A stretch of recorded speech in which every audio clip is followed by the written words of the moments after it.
yaitu terkait dengan metode pembelajaran calistung ya. Metode pembelajaran calistung, waktu itu kami mendapati satu kejadian di satu tempat belajar, ada putri kami yang mengikuti satu program belajar, kemudian ada sedikit miskomunikasi. Miskomunikasi ini, jadi kan kami berkomunikasi dengan melalui istri ya, bukan saya.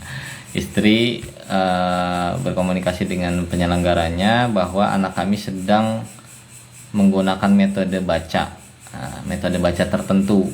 Jadi minta izin untuk dilanjutkan metodenya dan tidak dicampur dengan pelajaran yang lain. Kemudian secara khusus ini mungkin saya sebut saja nama metodenya, bukan untuk mendiskreditkan ya, bukan untuk menjelek-jelekan salah satunya. Waktu itu kami sedang menggunakan metode Aisma ya, anak Islam suka membaca, yang secara metodologi kami mempelajari ini sangat baik dan cocok, dan sudah dari ini ya anak kelima nih ya, kasusnya anak kelima. Kami sudah menggunakan metode ini sampai anak keempat ya, anak kelima juga sedang belajar. Kemudian kami menunda untuk belajar Iqra. Kami menunda untuk belajar Iqra karena sedang mempelajari metode Aisma. Secara ini mungkin agak asing ya di kalangan orang-orang yang belajar Al-Quran ya, sampai kami sendiri ditegur oleh orang tua kami ya, kenapa nggak mau belajar Iqra? Saya bilang nanti belajar Iqra setelah belajar Aisma atau berurut. Jadi disangkanya kami tidak mau belajar Al-Quran. Jadi ada kekeliruan atau stereotyping ya, memukul rata tanpa memperhatikan. Nah, di sini cukup bahaya ya sebetulnya kalau menurut kami. Kami mengatakan bahwa ini malpraktek pendidikan kalau kita tidak bisa mendiagnosis ya, apalagi memaksakan satu metode ke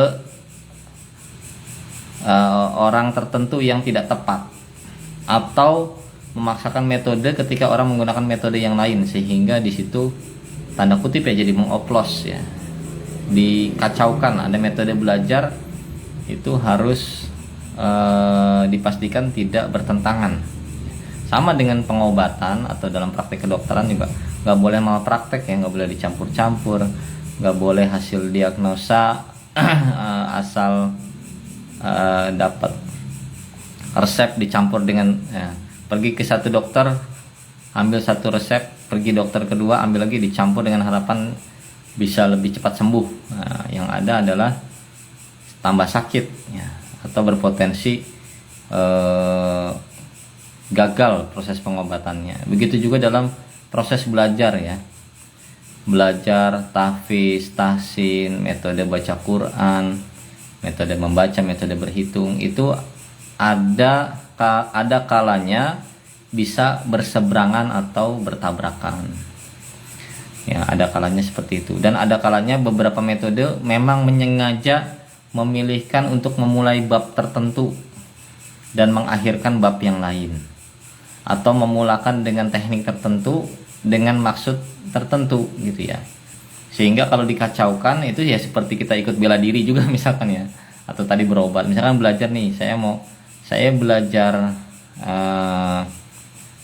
taekwondo ya, sambil belajar tai chi ya. Yang satu tangan lemah lembut, yang satu nanti jadi bingung kalau di saat bersamaan, apalagi di hari yang bersamaan latihannya. Nah itu bagusnya kan selesai dulu salah satu, kemudian nanti bisa dikembangkan atau ditambah. Jadi bukan dalam rangka menjelek-jelekkan atau ini ya, tapi kondisinya seperti apa, kemudian sedang melakukan apa, itu juga perlu dipertimbangkan ya, dalam pengobatan, dalam belajar dan lain sebagainya.